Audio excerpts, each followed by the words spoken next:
Independent future Executive Senior Sales Director Joy Rentz accepted the Mary Kay opportunity in 1990 and debuted as a sales director a little over a year later.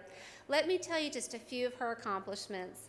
She's qualified for 12 career cars, 8 of them pink Cadillacs. She has consistently worked her business and as a result is a Circle of Honor Star Consultant with, are you ready for this? 58 quarters of achievement. Joy was nominated for the annual Go Give Award in November of 2006. She's made 13 appearances in the unit circles, including 6 times in the prestigious $500,000 Circle of Achievement, and she's qualified for 6 top director trips, including the Prestige trip in 2004. Joy's been in the top 10 of her seminar, and her highest monthly commission check is over $12,000. Ladies and gentlemen, please welcome to our stage Independent Future Executive Senior Sales Director, Joy Rentz.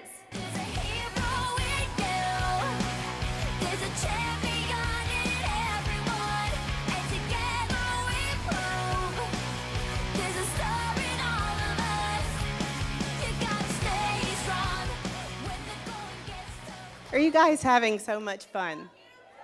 Oh, I love you too. There's my Dayton, Ohio friends.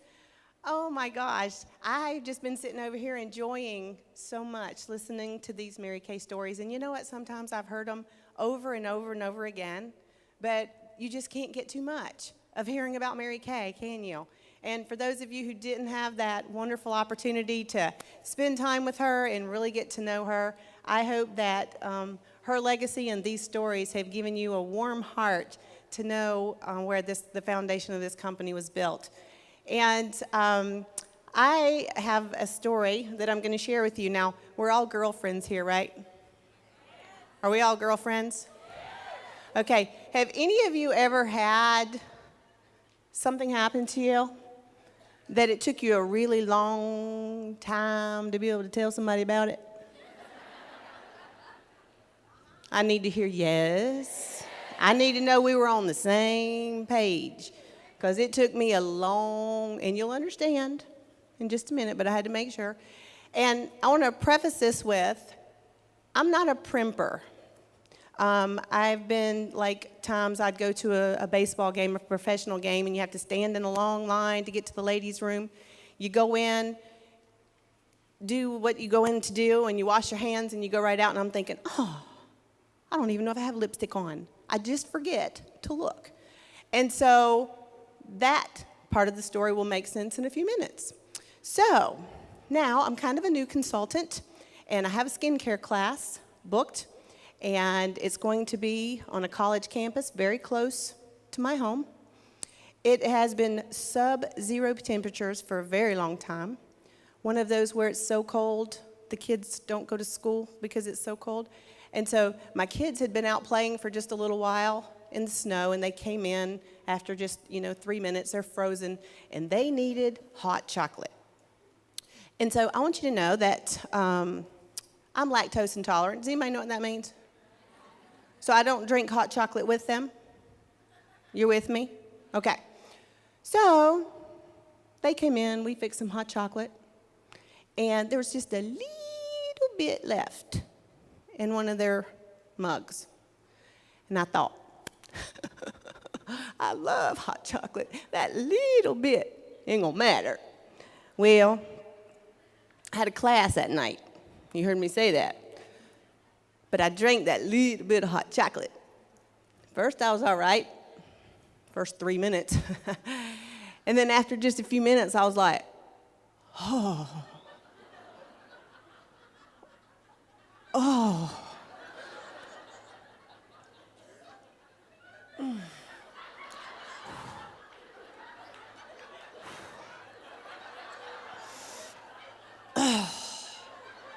And my husband's like, are you going to be okay? And I'm like, yes. He's like, do you need to call somebody to do this class? No. I'm going to be all right. Oh. So anyway, I was like this for about an hour. And so my husband was kind. He got my car packed, and I got in my car, and I drove across town to the college. And I get there, and I was so excited to find that it was only 22 cement steps up with ice. And I had my bags that I had to carry. And so I maneuver my bags up to the top of these stairs in sub-zero temperatures, lactose intolerant. And so I go up to the door. A little college girl answers the door. Sometimes little college girls don't have a whole lot of sympathy. And she comes to the door and she's like, hello, come on in.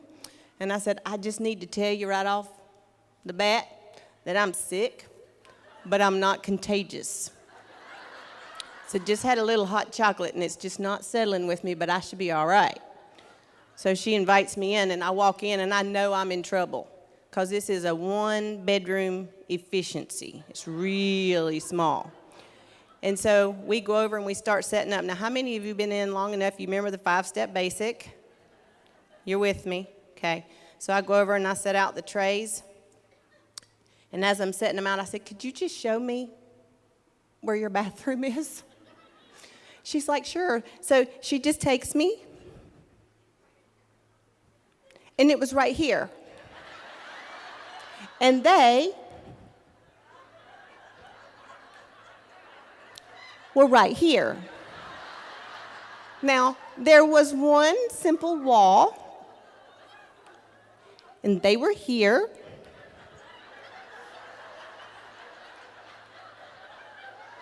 And the bathroom was here. So, I go back over, and I squirted their cleanser. I said, put this on your face, and I'll be back.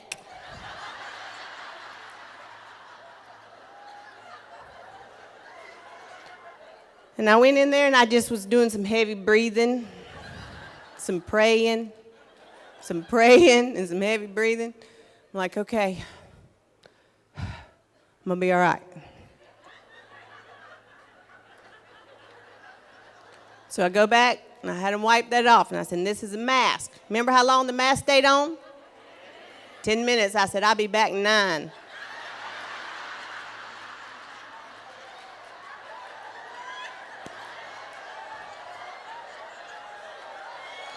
I sat down in that little bathroom.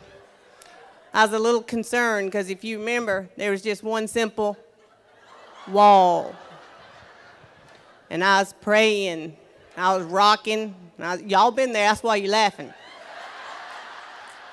And I was rocking and I was praying and I'm like, dear Lord, help me. And so he answered my prayer. I was a little embarrassed because I knew there wasn't much that they didn't know.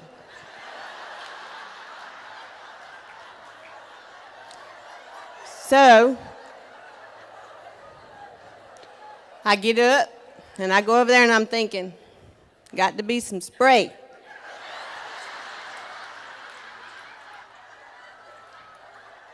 There weren't any. These were college students. So they had Dial soap. Dial seems to be heavy fragrance, so I put it on my hands, concentrate. And I start doing this.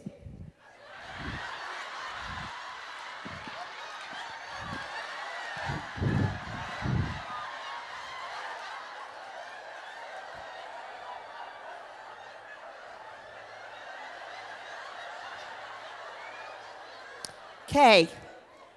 So we took the mask off. We got the freshener on. We got some moisturizer on. And then I'm like,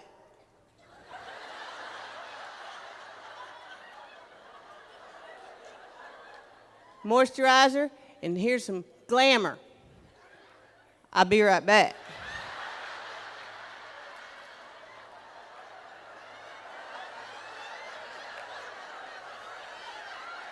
And the Lord answered another prayer. Like, I cannot believe this is happening. So, round 2, same game. I don't look for spray this time.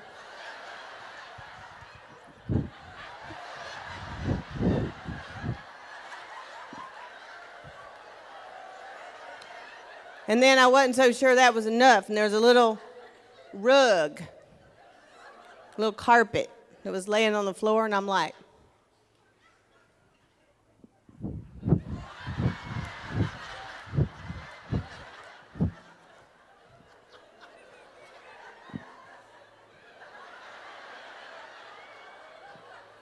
And I went back, and they were starting to really look beautiful. They was getting it all together. It said, and I want you to know, not once did they say, "Are you okay? Are you going to die? Would you like something to drink? Would you like to sit down? Would you like to go home?" Nothing. They just stared at me. But this time, it was a unique stare.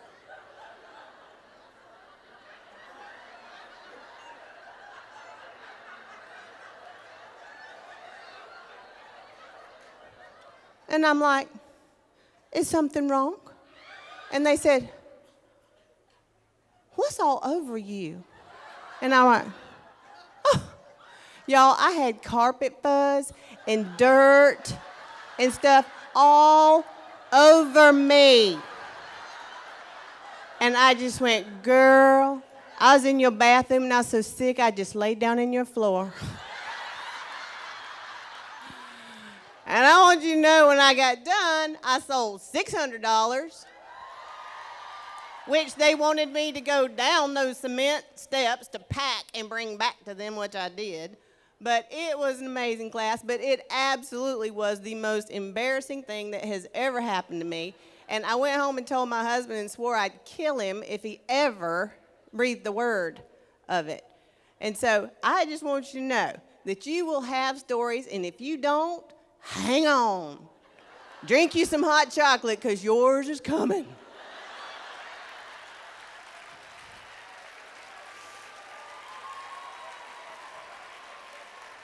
And, you know, I just tend to be a little flighty. I got some blonde back. I just tend to be flighty. I flew in from Dayton, had a layover in Chicago. And so I get into Chicago and have about a 40-minute layover. So I get off, and I'm kind of excited. My ticket says that my, next gate is F-17, and there's a McDonald's here, and here's F. I'm like, I'm in heaven. So I go over to McDonald's, get me a little sandwich, and go walking up and down the concourse, and it says that it's F1 through 15, though. So I'm confused, and I'm walking back and forth and back and forth and back and forth, and after about 3 trips, I decided there wasn't a 17. It stopped at 15, and you have to understand, too, that this time last week I was still in a walking cast from breaking my foot that I was in for about 5 weeks. So I wasn't excited about walking up and down. And so I finally stopped at McDonald's. Now, sure, they're going to be a wealth of information about the airport. And I asked them, I said, "This F, that F?" "Yes, ma'am." "Thank you." I said, "Well, it says 17, and there's only 1 through 15. He said, "You got to go all the way down, turn to the right." Thinking, well, I tried that once, but I'll do it again. So I go all the way down there again, there's not. So finally, on my way back, I find somebody that works at the airport, and I asked him, I said, "Excuse me, could you please tell me?" I said, "My plane's going to take off now in about 10 minutes, and this is F-17, but this is just 1 through 15.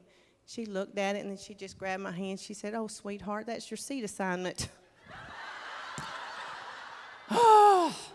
So that's just kind of how things unfold for me. And so I'm going to leave you with one more story. How many of you have a boo-koodle excuses of why you're over here instead of over there? You got a boo-koodle. It's probably just one thing, right, that you could go home or take from this conference and put into action so that you make sure that you don't have to come over here and listen to stories such as this. I mean, you go over there and listen to a fantastic band having dinner, but no, you're sitting over here hearing about, well, dead ducks and other dead things.